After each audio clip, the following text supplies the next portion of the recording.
This video is for Apex Killers, the server, and their deathmatch, and not any other server. These are just Apex Killer stats.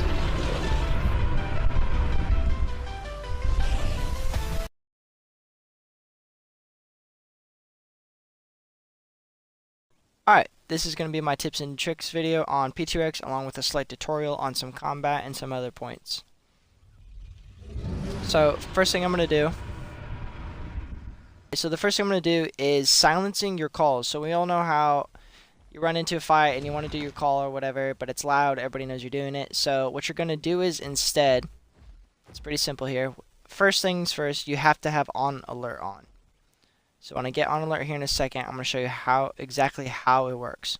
So say you're stalking something and it's right around this corner and it's walking. You're going to have it on alert on regardless already, as you should. And when it's coming around, you're going to stick your head in this wall, pop your call, and then turn off on alert immediately after. And it'll mute your call, and as your head is in the wall or behind something, it'll mask the animation. So watch. You saw the stam, you heard it for a second, and it's silent. And bam. Then you go in, blah, blah, blah, fight. So that's how you silence your calls. It's extremely useful, works on both calls, and yeah. Another thing I will explain is how on alert works. On alert only works when you're crouched for about 7 seconds, 8 seconds.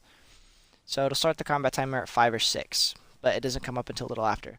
So once you do it, you're going to have this circle on your screen, and once something walks around, you'll see the footsteps.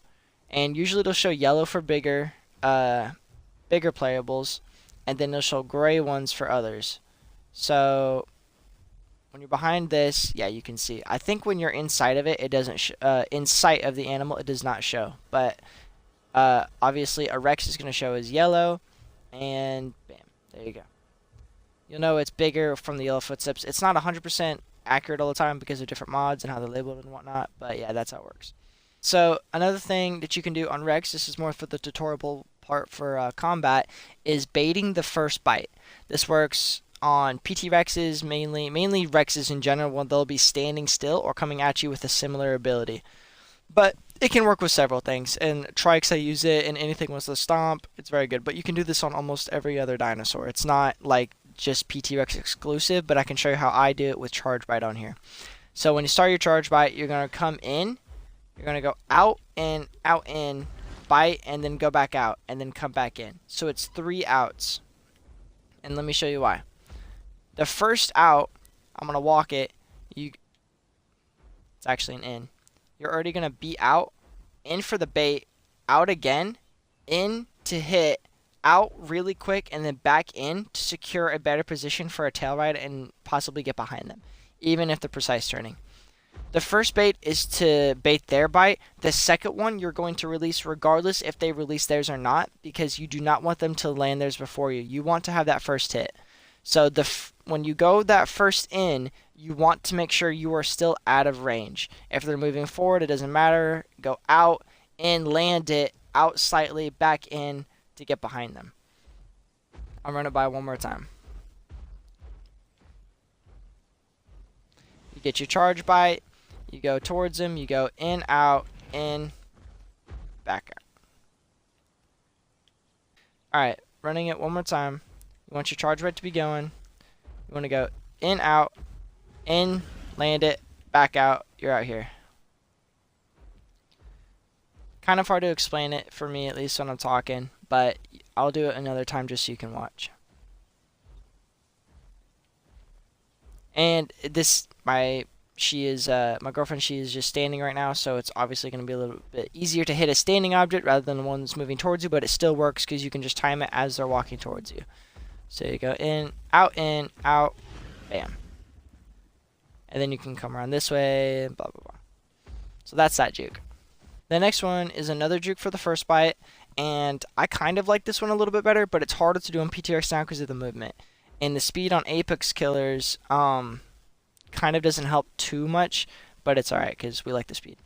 So what you're going to do is you're going to do your charge bite as normal. You're going to run in. Before a certain distance, you're going to stop, crouch, and then pull back with precise turn. This will cause them to either do their bite first and miss, or land it on you. But you this one, it's weird.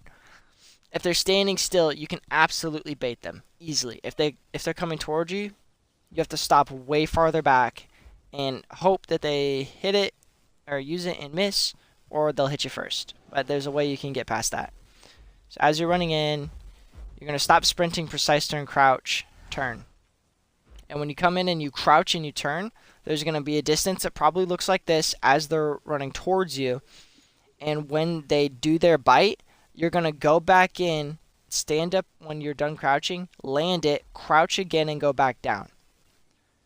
So do your charge bite. Alright, so they're going to release their charge bite as you go back, land yours, back out, back in for a bite. And at that point, you start what's called a bob and weave, what I call a bob and weave, and it's back and forth like this. You're crouching, you're being erratic, you're moving around, you're doing feints, you're biting when you're far away, you bite when you get closer and back out. This is what I call bob and weaving. I've won many Rex fights like this. You can win it on most things, can do this if their precise turn is good enough and they're quick enough. And I like it especially because you can bait, and when you're good at it, you will win 90% of the fights that people try to do this to you. Most of the time, they'll just try and face tank, and then you're kind of screwed a little bit because now it's just a mirror match face tank. But if someone tries to do it and you get good at it, you can absolutely wreck them. And it's just about understanding hitboxes, timing, and having feints. The bobbing and weaving tactic, though, that is something that you're going to have to practice with friends, going in and out, and understanding how the dinosaur you want to main or whatever you want to do it on works. I've done it on PTRX for a while now, and even with the movements, the movement nerfs, I can still do it a bit. You gotta practice it. That's all I can say. It's insanely hard to explain how I'm moving with my hands. This one is going to be how to use tail attack on PTRX. So the tail attack goes the same direction every time. It goes left to right. So whenever you're running at something that you want to tail attack and not get hit and you want to land it, you have to be running to their right, your left. Obviously that missed because of the hill, but whatever. But that's what you want to do. You can go in like this, bait out. You take a tight turn and you want it like that. That's how you're going to hit something. When you are precise turning and something's going around you, a nice thing to do when they're faster is do it and then turn all the way back around. That'll usually get them stuck, but you have to crouch. As soon as you crouch, you go slightly faster and it gives you a little boost. Alright? If you're turning with something or whatever, you can do tail attack, bam, doesn't matter which way. It's harder to do on controller if you don't have a specific button that you can do without your thumb having to move. I have to move my thumb to press B from the stick, so that means I'm inhibiting my movement a little more with my camera. So if you can find a way to do that, you'll be able to outturn me. It's insane.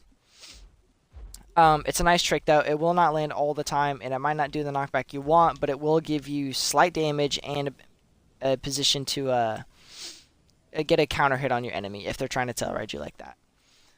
Another thing you can do while somebody's trying to get around you is sprint tapping. So if you look at my radius while I'm walking, it's a pretty wide radius. It's not the best. When I'm running, it's not very good. Not the worst. I like it. It's not bad. But when you sprint tap, you cut that circle. You see that? Let me go into a grass. You cut that turn radius by a fraction of it. And then you pick up the speed again, which gives you that tail ride. So you can outturn Karks, you can outturn Gigas, you can outturn Acros. It's all about cutting this circle. Alright, so here's your sprint circle.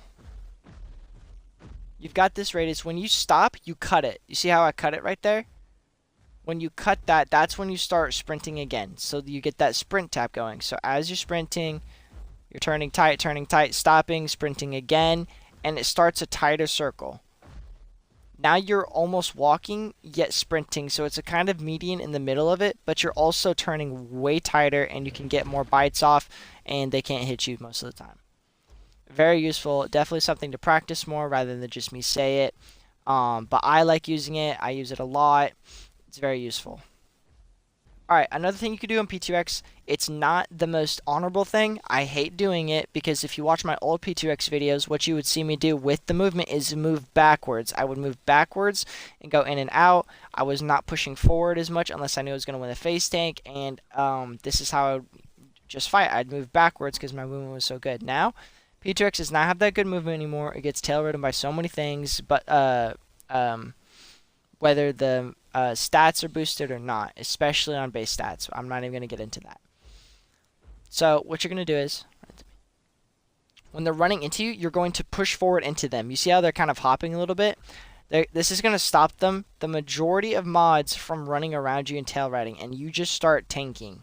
This is an insanely cheesy way to win, but it is one of the only ways you can win against some dinosaurs that are insanely good at tail riding.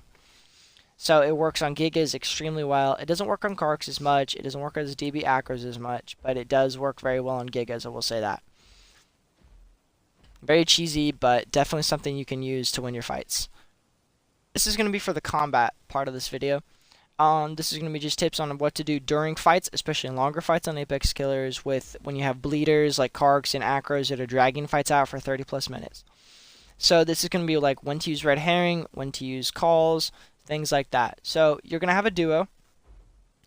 Alright, first thing, solo. When you're solo, you want Terrible Roar, of course, and you want red herring. Do not use your red herring on a Kark if you know they have not used their charge yet. There is absolutely no point in using your red herring. That charge will outrun it. They can almost outrun your red herring just by running in general, and then if one tail attack and you're done. There's no point. You do your red herring when you're close enough and they do their call, and they do the buff call. You pop it and you go in and you can get some tail attacks off, and that's damage. You also do it after their charge if they are close enough to you. Not like a distance that's like this. You don't do it here and then pop it and start running. They will completely outrun you. You want to do it when they're coming towards you, so they have to turn out and that waste time, or they're close enough. But you have to be careful when they're close enough because they could get a bite off. So you want to make sure that your HP is good and your stam's good so that you can win that trade after they get a bite off on you while your animation is being popped. But you want to use red herring conservatively, and you want to make sure that you use it at the right times, and so you don't waste it, because you can waste it easily against a Kark or an Acro or anything that is faster than you that can just get away. So on things like that versus bleeders, and bleeders like to heal a lot, you have to use your red herring sparingly. Now, if you're fighting a PT Rex, you don't want to use your red herring necessarily first. If they're chasing you, like walking behind you and they use it, then you use it afterwards to waste their stam and waste their timer, and you run back. Then you can go back and forth on it. But I'm not going to go too into detail about the specific PvP of some dinosaurs. I can make a different video of that if you guys would like. Like, I can make how to beat such and such on PT Rex, like an Acro or whatever. I can make several videos. But that's what would be for red herring. And then your calls, you can obviously do your call while the Kark and Acro are doing theirs, but you want to make sure you're running away because yours last a while and they can catch you. But if you can time it and get around and turn after your call is popped and they're close enough, you can get some hits off. And you will win that trade because the damage from Terrible Roar and the cooldown is amazing. So you want to also time your calls. If you are in a duo, you're going to be using Terrible Roar and Tyrant's Roar. You will get 2 Tyrant's Roars for every Terrible Roar. So in the beginning of the fight, if you're fighting Rexes or like Trikes, you're going to do both of them. And if you're dragging the fight out, you will have Tyrant's Roar back before you'll have Terrible, and you're going to pop it again to keep that 10%, just like it's Lone Survivor. Because on this server, when you have the 13% from Lone Survivor and then the 3% here, you do 101 damage per bite, and you really, really want that. So that's when you use your calls, and you're going to be spamming that call throughout the fight, no matter what. No matter what you're fighting, you want Tyrant's Roar on, and Terrible Roar you want to conserve a bit more for stronger opponents when you're in a duo like that. When you're fighting Trikes, though, or Edmonts, you really only want to go in when your call is active because you can't outrun them for a period of time. So, especially if you're using Charge Bite, you want to make sure that you land your Charge Bites with that call on because you do almost 200 damage per Charge Bite. So you want to use that conservatively, but make use of it. Do not let that timer waste. Alright, and now this part is going to be a builds video, kind of. It's going to be what I use on Apex Killers, and what you should use, and what you could also might choose, just based on preference. So the first thing, I use attack no matter what. That 3% attack damage might not seem like much, but in a face tank where you are one shot to anything, you're going to probably be thinking this 3%.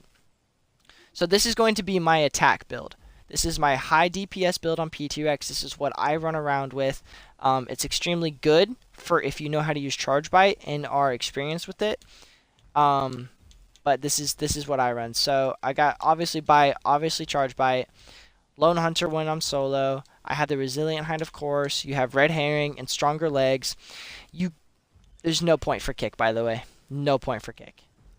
But just Stronger Legs, but fighting Rexes or even I don't think it messes with fall damage. I don't think it has anything to do with that, but you want this regardless. Obviously, tail knockback, you need that now because our turning sucks. And then voice, of course, when you're solo is terrible roar. So this is my high DPS build for PT Rex when I'm solo. Now this is going to be the bone break / fracture build for PT Rex. And when you start with the little bonuses here, you can do either of these. You can do knockback resistance or you can do fracture damage. The fracture damage isn't as needed as much, and I'll show you why in a second, but the knockback resistance is extremely helpful when you're when you hit a fracture on anything like a Kark and they do their tail knockback, or a Rex even. It'll keep you closer so that you can get another bite off or another bone break off quicker. So either one of these is fine. Probably more go with this, just because your sense ambush when the first bite in combat deals 10 fracture. On Apex Killers, it's boosted a bit, so when you hit a fracture with the crushing bite, it'll do full bone break if you have the sense on outside of combat. So you want that first hit. So ambushing is your friend. My friend Whiskey River, a lot of you might know him. He is very good with this, with bone break especially. I am not. I don't use this as much. I'm not very good with it. But it's hard to be good at with in general on P2X because not a lot of people know when to use it or how to use it, and I can explain that here in a second as well. But Whiskey's very good on it. Watch his videos. He knows how to land it. He knows how to use it. Hide again is going to be the same. This time on Backlimb, you're going to use Shadow Stride. This is nice and all when you're running that DPS because you can go fight OG Rexes with that charge bite. But this, if you hit anything, you're going to want this. It helps so much, and you're going to love it. And even if you're fractured and you fracture an OG Rex and you can turn around, you'll be able to compete with them a bit better with using the terrain and your tail knockback. It'll help you out significantly. Again, tail knockback and, of course, Terrible Roar. The metabolism, you can use Gorge if you would like, but that increase in sprint cost by 10% is actually a pretty decent amount. I've been running it a lot lately, and I noticed that I'm out of stamina way more than my my teammates, and I almost think it's not worth it. But for longer fights, you're definitely going to appreciate it. I just had a fight on 2 Karks with my buddy Nathaniel, and he was starving and hungry and dehydrating faster than I was, but he had way more stamina the majority of the fight. So it's a trade. And then front limb, I don't ever use clamp, and you can just have this here. You don't have to. It doesn't even matter. But this is the bone break and fracture build. This is going to be what abilities not to use. Clamp, don't put on clamp unless you absolutely 100% know you're going to go into fight with something little. Do not walk around with this. You will get destroyed by crushing bite and charge bite. It won't even be close. And by anything else that you're fighting. Crushing bite, by the way, does 90 damage, so it can actually compete with charge bite if you make the mischarge bite and then give them fracture. Whatever his name is, Ink on Apex Killers showed me this, and it was very surprising to me, and he actually ended up beating me with it, and it caught me off guard. So that's something you can use there. Another ability to not use. Don't mess with this hide. I tried to do it because my speed is buffed here, and then I was going to do Red Herring at the same time to catch something, but it just doesn't work. You are so slow. But the trot is nice, but again, your sprint is just terrible with this, so don't even mess with it. No point in having standard hide on at all. There's not even a question for that. Do not use kick. If I catch you using kick on PTX, I am going to clown you. You can fight little things just fine with your turning, with your tail knockback, and your bite that goes down, and you turn extremely well. And just go use terrain. There is nothing wrong with using terrain. to a certain degree. Don't If you're using like a rock or a ledge and you're fighting a bunch of little things, don't let them talk you out of it. They're just mad that they can't have an easy fight. That's all it is. They want to fight something that's out in the open because they lack the skill to fight anything that's on a cliff, and you will most likely win if you are. So that's the problem with that. Just don't use kick. And especially when you're not fighting an Apex, it does no damage. It really doesn't, and you're getting tail ridden. Just don't use it at all. Tail attack, you can use it, but I'm pretty sure it causes the same damage as tail lash. Both says light damage, and it has nothing. Don't use it. I'm lying to you. Don't use it. Just use tail knockback. You're gonna need it regardless. Headbutt, don't even mess with it. It kind of throws you in a 90 degree, but you're gonna get hit during it, and it doesn't do that much damage at all. It can lower bone break heal, I guess. So if you want to do a bone break build, you can use it, but I would not mess with it at all. Do not run that chance. Okay, so for a duo build, you can have several things. A duo build is obviously the first thing you're going to have is power couple. You're going to have power couple on. One person should have it at least, depending on what you're fighting. If you are fighting Rexes and you want to have less of a fracture because you're going to have stronger legs on. When you have this on and you have the back limb on, it's less fracture towards you, so you can get away better. On a duo though, I kind of just run my normal build. I run my charge bite. I will switch, obviously 100 doesn't matter, but I will put on power couple. Ambush for my other duos is nice because sometimes they'll run that and then run crushing bite so that one of us has crushing, one of us has charge, depending on like if we're just walking around, GP, GV, doesn't matter. If you specifically know what you're going to go fight, that's when you'll end up switching this, but everybody should run around with at least both of those when you're in a duo. And then again, like I said, one of you have tyrants, one of you have terrible, and then you transition those calls during fights and then pop them together when you first both go in, fighting something big or like a duo. So that is my tips and tricks video. It was not the best. So if there's anything I can improve on, definitely tell me. And I would also like to know if you guys want videos on how to fight certain apexes. Let me know if you guys want videos on how to fight specific apexes or herbivores on apex killers. I will have rundowns of it and what I do against them and how I counter them. It's specifically for apex killers. I don't touch base stats anymore, and it is just not worth it. So, yep. Thanks for watching.